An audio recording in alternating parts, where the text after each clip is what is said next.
Hi, it's Professor Jeremiah with Odyssey Martial Arts, here with Coach Krystal, showing some side control escapes. So in the kids' videos I showed the basic pummel, and now we're going to show what to do when this person counters the pummel from side control.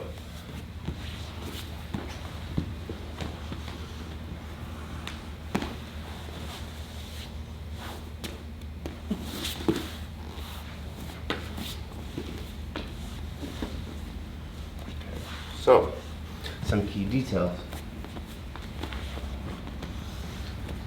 With any and all of my side control escapes, I can look to use one leg. Bridge into them, hit escape out, and I get my leg in front and frame to guard. I can use one leg. Some people really like to have this leg up to block the mount.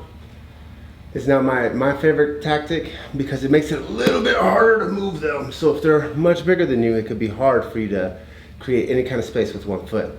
So if you do like to block, I'll block, but then put both feet onto the mat so that I'm ready to bridge and I can create some more space. When I bridge, I'm coming onto my side and getting this pummel.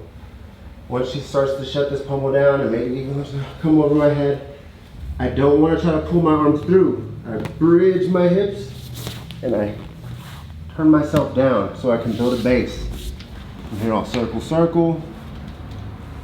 Simplest little wrestling transition, grabbing the ankle and the knee and coming on top. And that is one way for me to counter them hitting the wizard as I'm looking for my pummel from side control.